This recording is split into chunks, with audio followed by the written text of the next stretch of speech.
सत्संग का अलग होकर हम तो किस प्रसाद पर जाएंगे बताना।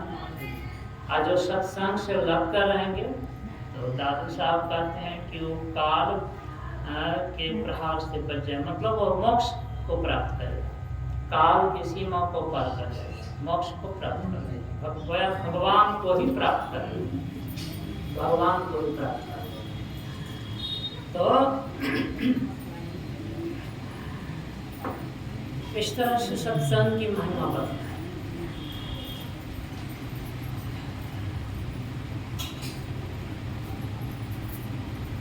तो सुन रहे थे कि किस तरह से सुनना चाहिए सत्संग, तो इस तरह थोड़ी समझाई मुदित मन मध्यही अति अंधा लहई चारि फल छतम साधु समाधि। सत्संग को जहाँ भगवान श्री राम ने प्रथम भक्ति कहा, वहीं पर सत्संग के वचनों को सुनने को दूसरी भक्ति कहा। प्रथम भगवती संतन कर संगा और दूसरी रतिमम कथा प्रसंगा। पहली भक्ति संतों का संग है और दूसरी भक्ति है मेरी कथा की चर्चा में प्रेम, प्रेम से कथा वार्ता को ज्ञान चर्चा को सुनना, यह दूसरी भक्ति। तभी हम लोग दो तरह की भक्ति करें, शांति दोनों तरह की भक्ति एक साथ हो रही है। भगवान की दोनों तरह की भक्ति एक साथ हो रही है, दो तरह की भक्ति एक साथ हो रही है। संतों का संग में बैठे हुए हैं,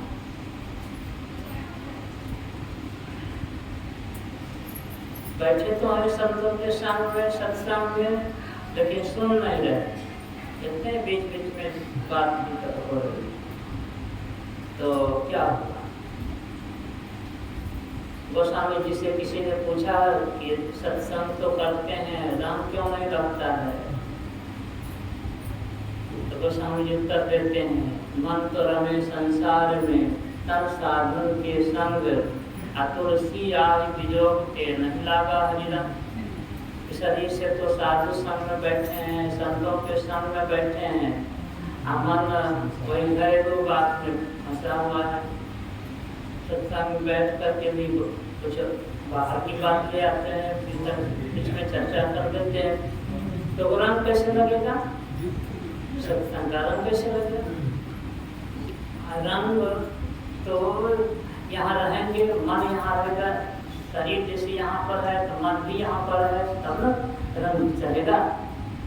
और याद रखिए कि सत्संग का रंग शरीर पर मन पर चलता है।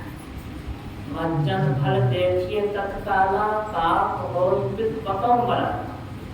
ये रंग लगने का क्या पहचान है? कौवा कोयल हो जाता है, बहुला हंस हो जाता है, मतलब कटुबाती मधुर भाषा अनाप शनाप जो बोलते हैं उसको सब बोलना बंद हो जाएगा। अच्छी अच्छी बातें बोलो, गंदा बात जो गंदी बात जो बोलते हैं, गाली गलौज या जो नहीं बोलना चाहिए, सो सब बातें जो बोलते हैं लोग आपस में, कहते सो सब बातें सत्संगी के मुंह से नहीं निकलती। सत्संगी के मुंह से अच्छी अच्छी बातें निकलती है।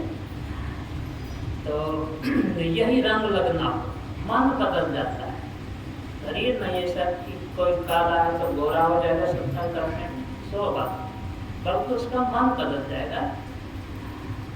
और जो कोई मांसाहारी है और ठीक से सत्संग सुनते हैं तो उसका खान पान बदल जाता है, मांस मछली अंडा शराब ये सब खाना पीना छूट जाता है।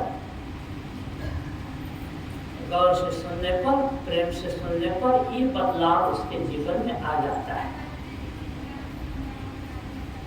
एक जगह मैं सत्संग कर रहा था, रात का सत्संग था और दरवाजे पर गर्मी का सीजन था, तो दरवाजे पर भी बाहर थोड़े में आकाश में सत्संग हो रहा था। बगल में धान का कुछ फसल का खेत था,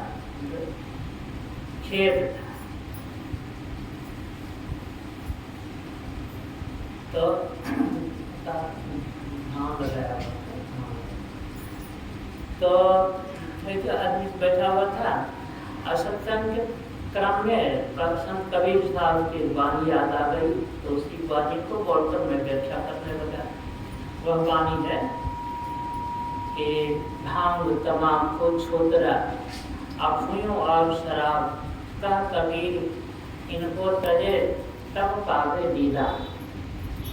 कबीर साहब कहते हैं कि भांग, तंबाकू मन खैनी, अफीम और शराब, ये चारों चीजें जो है बहुत गंदी चीज है, इतना पवित्र चीज है कि जिसको छूने में भी दोष लगता है, जिसको छूने में दोष लगता है।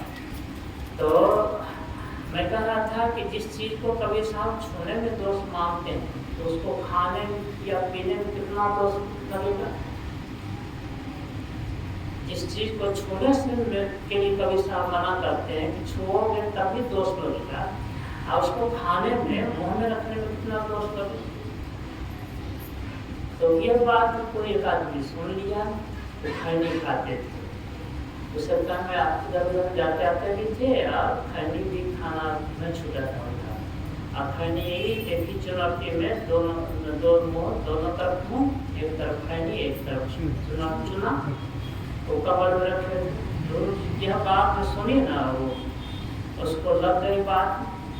उसी समय खैनी का चुनौती निकाल कर क्या धान खेत में जीवन में खाना नहीं।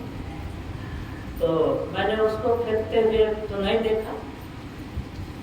दूसरे दिन एक सज्जन, उसी गांव के सज्जन, दूसरे या तीसरे दिन यहाँ आए मंदिर, तो कहने लगे कि उस रात जो आप सत्संग कर रहे थे, उसमें एक आदमी जो बैठा था, नाम लिया, तो उसको पहचानते हैं? तो मैंने कहा हाँ पहचानते हैं।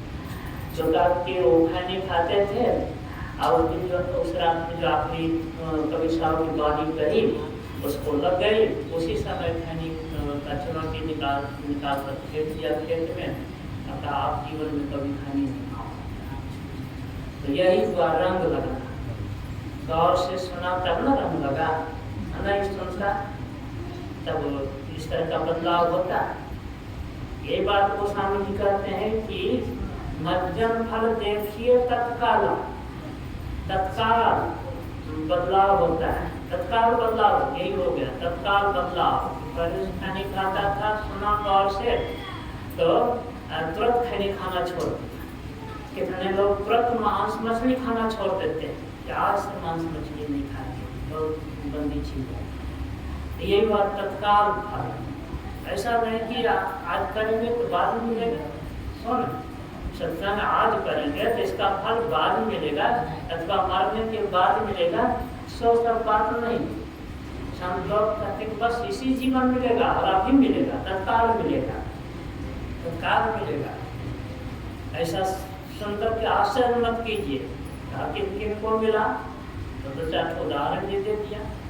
रत्नाकर कितना क्रूर कर्मी था, लोगों को लूटना, जान से मार देना। संत मिले, संतों का उपदेश मिला, तत्काल बदलाव हो गया। तुरंत उसको अपने कर्मों से घृणा हो गई और कर्म करना छोड़ दिया। फिर जो करना चाहिए था सो करने लग गया, तो संत बन गया। यही हुआ जीवन काल में, सब कुछ मिल गया। संत बन गए तो क्या बाकी रहा? मति की रति गति भूखी भला ये सब मिल गया ना, याद धर्म काम मोक्ष कोई कमी रही। तो जीवन काल में सब कुछ मिल गया। मन से सत्संग किया तो सत्संग का रंग मन पर लगता है, तन पर नहीं, मन पर लगता है।